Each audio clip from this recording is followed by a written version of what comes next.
Can Israel successfully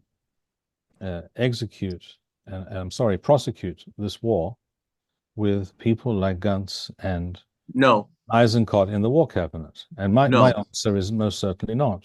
no. And my feeling is that Netanyahu has from the very beginning of this war made a very serious blunder. Of course, he's made many blunders over many years, but I'm referring to what happened since the beginning of this war, since Shmini Atzeret, since the 7th of October. He should have brought into the war cabinet Gidon Sa'ar, Bezalel Smotrich, Itamar Ben-Gvir, and Avigdor Lieberman. Correct. And correct. That would be a very different. And even if he had to, for purposes of window dressing, even if he had to bring into that war cabinet Gantz and Eisenkot, they would have been outvoted. They would have been outvoted, and the outcome would have been a very different one. But you know what? The thing with Bibi, there are two things about him that I've said before, and I think it bears repeating. Number one, he's never been able to pull the trigger on anything decisive. And number two, his experience in government has always been as the fulcrum of a balanced coalition of left and right.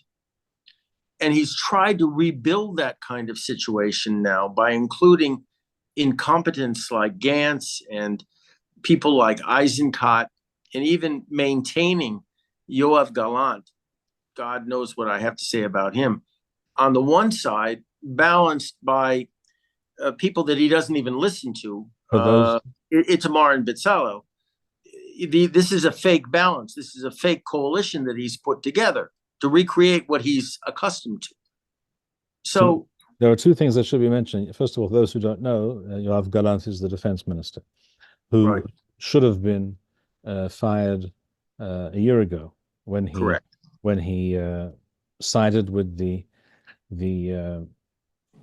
anti-judicial reform protesters. Oh, that's one way of putting it. I was going to use another formulation, something along the lines of anti-Jewish, anti-Israel, anarchist forces headed by Ehud Barak, who engaged in many clear examples of criminal activity. Correct. So, treason, subversion, all of the above, etc., etc. So therefore, he should have been kicked out a long time ago. The fact is that you described Netanyahu as habitually being the fulcrum in some kind of a balancing act. I claim this is not just a tactic, and it's not by chance. It's because Netanyahu truly is some form of centrist. He's not right-wing.